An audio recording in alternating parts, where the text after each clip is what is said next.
حي على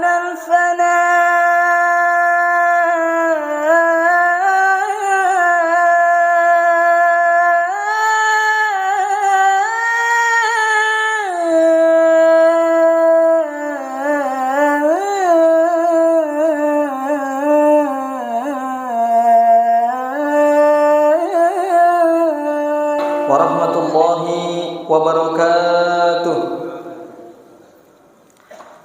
Innal hamdalillah nahmaduhu wa nasta'inuhu wa nastaghfiruh wa na'udzu billahi min shururi anfusina wa min sayyiati a'malina may yahdihillahu fala mudilla lahu wa may yudlil fala hadiya lahu. Asyhadu an la ilaha illallah wahdahu la syarika lah wa asyhadu anna Muhammadan abduhu wa rasuluhu la nabiyya ba'da. Allahumma salli wa sallim ala nabiyyina Muhammadin wa ala alihi wa ashabihi wa man tabi'ahum bi ihsanin ila yaumiddin. Jamaah salat zuhur yang dimuliakan oleh Allah Subhanahu wa taala, alhamdulillah kembali kita bersyukur kepada Allah Subhanahu wa taala yang telah banyak memberikan nikmat kepada kita semuanya, sehingga tiada kalimat ataupun lantunan yang paling indah yang kita ucapkan untuk bersyukur kepada Allah Subhanahu wa taala melainkan kalimat alhamdulillahirabbil alamin. Alhamdulillah bi ni'matihi tatimmus shalihat. Alhamdulillah ala kulli hal. Dan itulah yang diajarkan oleh Rasulullah sallallahu alaihi wasallam kepada kita semuanya. Yang pertama kali cara untuk mensyukuri nikmat Allah Subhanahu wa taala. Kemudian realisasi selanjutnya adalah banyak-banyak beribadah kepada Allah Subhanahu wa taala, sebab beribadah kita kepada Allah Subhanahu wa taala adalah bagian bentuk dari realisasi kita untuk bersyukur kepada Allah Subhanahu wa taala. Semoga kita yang dimudahkan oleh Allah Subhanahu wa taala untuk selalu berusaha semaksimal mungkin dalam menjalankan ketaatan kepada Allah Subhanahu wa taala. Amin ya rabbal alamin. Salawat dan salam marilah kita haturkan kepada Nabi besar kita Muhammad sallallahu alaihi wasallam dengan mengucap Allahumma shalli wa sallim ala sayyidina Muhammadin. Semoga salawat yang kita lantunkan kepada Rasulullah sallallahu alaihi wasallam tersampaikan kepada beliau, dan semoga kita suatu kala akan mendapatkan syafaat dari Nabi besar Muhammad sallallahu alaihi wasallam. Bapak-bapak yang dimuliakan oleh Allah Subhanahu wa taala, ibu-ibu dan juga jamaah salat zuhur yang dimuliakan oleh Allah Subhanahu wa taala. Dahulu ada sebuah kisah salah seorang nenek, seorang Yahudi, seorang pengemis yang tinggalnya biasanya standby berada di pojok pinggir pasar Madinah. Kerjaannya selain mengemis, ketika berada di tempat stay-nya, dia ini selalu memaki Rasulullah sallallahu alaihi wasallam, mengatakan bahwasanya Rasulullah adalah Muhammad adalah pembohong. Muhammad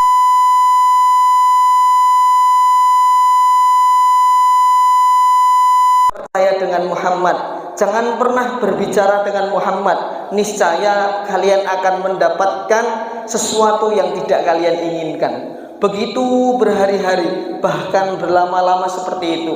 Akan tetapi ketika itu Nabi besar Muhammad sallallahu alaihi wasallam kebiasaan setiap paginya Rasulullah itu pergi ke pasar Madinah untuk menjumpai seorang nenek yang buta tersebut, seorang Yahudi yang kerjaannya ngemis di pinggir pasar Madinah.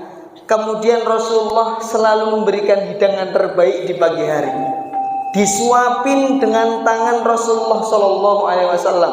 Bahkan dikisahkan tidak cuma disuapin pakai tangannya, makanan yang disediakan Rasulullah itu dikunyahkan dahulu, dilembutkan oleh mulutnya Rasulullah, kemudian barulah diberikan kepada seorang nenek yang buta ini. Bahkan ketika menyuapin, Rasulullah mendengar langsung kata-kata cemoohan, mendengar langsung kata ejekan dari seorang nenek Yahudi yang seorang buta ini. Kalaulah kita di posisi Rasulullah, hati kita itu bagaimana perasaannya Bapak Ibu sekalian? Masya Allah, sakit banget. Kalau bisa ini kita tampol tuh nenek tersebut. ibarat dalam hati kita tidak punya hati nurani, tidak ada belas kasihannya.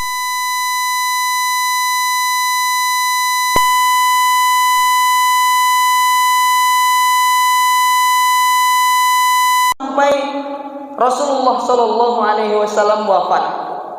Maka ketika wafat, setelah wafat, nenek ini diceritakan bahwasanya selalu mencari orang yang selalu pagi hari memberikan hidangan sarapan kepadanya. Di sisi lain, salah seorang sahabat Rasulullah Shallallahu Alaihi Wasallam, Abu Bakar As-Siddiq radhiyallahu anhu, ketika itu beliau menyambangi anaknya Aisyah radhiyallahu anha, dan beliau ini adalah seorang istri daripada Rasulullah Sallallahu Alaihi Wasallam. Kemudian bertanya kepada Aisyah, Abu Bakar sebagai bapak tanya kepada anaknya, wahai anakku, adakah dari amalanku, sunnahku yang belum aku lakukan, sunnah daripada kekasihku? Ada enggak sunnah yang belum aku kerjakan selama ini daripada sunnahnya kekasihku Nabi Muhammad Sallallahu Alaihi Wasallam? Maka Aisyah radhiyallahu anha, anak dari seorang sahabat Abu Bakar, berkata, wahai bapakku, wahai ayahku, ya abi, engkau adalah orang yang paling ahli sunnah, engkau adalah orang yang paling nyunnah di antara para sahabatmu, dan itu telah diketahui oleh seluruh para sahabat. Namun ada sunnah satu saja yang belum engkau kerjakan. Masya Allah, kalau kita berbicara sunnah Bapak Ibu sekalian, maka kita ambil dari pengertian dari ulama usul fikih, bahwasannya yang disebut sunnah adalah ma'udhifa ilan Nabi Sallallahu Alaihi Wasallam minal qawli wal af'al au takrir. Yang disebut dengan sunnah adalah apa-apa yang dinisbatkan kepada Nabi, segala yang ditujukan kepada Nabi Muhammad Sallallahu Alaihi Wasallam, baik itu dari perkataan beliau, hadis beliau, ataupun dari amalan beliau, perilaku beliau, tindak dan tanduk beliau, au takrir, ataupun sesuatu tentang pengakuan beliau, itu adalah disebut dengan sunnah. Jadi sunnah itu apa-apa yang disandarkan kepada Nabi Muhammad SAW, itulah pengertian dari sunnah. Berbeda nanti kalau kita berbicara sunnah kalau dalam masalah ahkam, berkaitan tentang hukum-hukum. Kalau sunnah nanti dalam berkaitan hukum, contoh sholat sunnah atau sholat wajib, nah itu berbeda. Kalau sunnah yang disebutkan dalam ahkam tentang hukum-hukum, itu ya kalau kita mengerjakannya mendapat pahala, kalau tidak dikerjakan ya rugi. Itulah sunnah.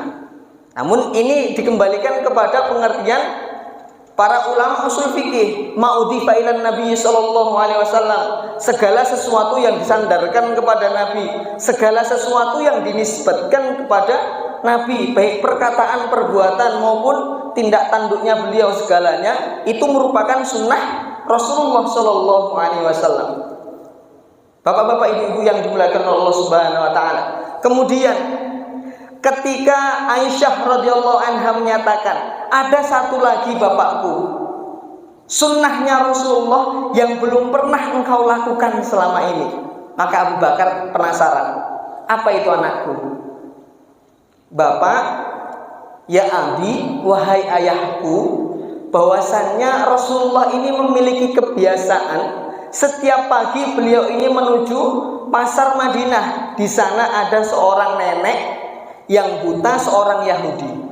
Maka beliau setiap paginya memberikan hidangan terbaik kepada dia. Maka keesokan harinya Abu Bakar radhiyallahu anhu pergi ke pasar Madinah, mencarilah sosok seorang nenek yang buta, seorang Yahudi. maka dilihatlah di pinggir daripada pasar Madinah. Dilihatnya, oh ini orangnya. Ketika didekati, ternyata seorang nenek ini selalu mencela Nabi Muhammad SAW. Ya ayyuhan nas, wahai manusia, jangan pernah engkau mendekati Muhammad. Dia adalah seorang pendusta, dia adalah pengarang cerita. Jangan pernah engkau mendekatinya. Selalu berkata demikian. Maka Abu Bakar ini mencoba untuk mendekati, kemudian ingin memberikan sarapan kepadanya, memberikan hidangan dengan tangannya Abu Bakar. Maka seorang nenek ini terasa menepis tangan Abu Bakar. Siapa dirimu? Tidak biasanya aku mendapatkan tangan sekasar ini. Maka Abu Bakar menjawab, aku adalah orang yang biasanya yang memberikan engkau hidangan di setiap paginya. Nenek ini berkata, enggak, bukan engkau. Ketika orang yang biasanya memberikanku hidangan mengulurkan tangannya, sangat mudah mulut ini untuk menerima, sangat mudah untuk mengunyah, menelan daripada hidangan yang biasanya diberikan. Engkau bukan orang yang seperti biasanya. Maka Abu Bakar ketika itu tertegun, ya ikhwan, nangis, menitikkan air mata. Lalu diceritakanlah kepada Abu Bakar, wahai nenek, aku adalah sahabat daripada Nabi Muhammad SAW yang biasa setiap harinya, hari kemarin yang lalu-lalu, yang selalu memberikan sarapan kepadamu, yang selalu mengulurkan tangan ke mulutmu, yang selalu memberikan makanan yang engkau telan setiap pagi harinya,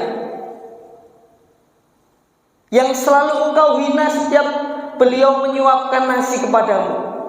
Maka ketika itu nenek tertegun dan ikut menangis bersama Abu Bakar. Masya Allah. Kenapa menangis? Nenek yang selalu menghina Rasulullah, ternyata orang yang dihina dialah orang yang memuliakan dia. Tidak pernah satu kata pun menimpali balasan daripada hinaan seorang nenek. Itulah Rasulullah SAW. Maka nenek tersebut detik itu pula menyatakan bahwasanya dia beriman kepada Allah Subhanahu wa taala, masuk Islam di hadapan Abu Bakar.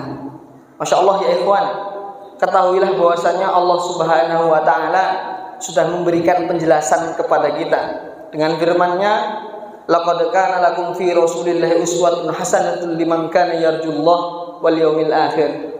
Bahwasanya telah benar bahwa dalam diri Rasulullah Sallallahu Alaihi Wasallam ada suri tauladan. Barang siapa yang mengharapkan rahmat Allah Subhanahu Wa Taala dan hari akhir. Bahkan dalam ayat yang lain Allah Subhanahu Wa Taala berfirman, wa innaka la'ala khuluqin azim. Bahwasannya dalam dirimu wahai Muhammad terdapat akhlak yang mulia. Saking mulianya seorang sahabat Ibnu Qatadah ketika datang kepada Ibunda Aisyah radhiyallahu anha, bertanya kepada Ibunda Aisyah, wahai Aisyah, wahai Ibunda Aisyah, bagaimana akhlaknya Rasulullah Sallallahu Alaihi Wasallam? Maka Ibunda Aisyah berkata, kana khuluquhul Quran.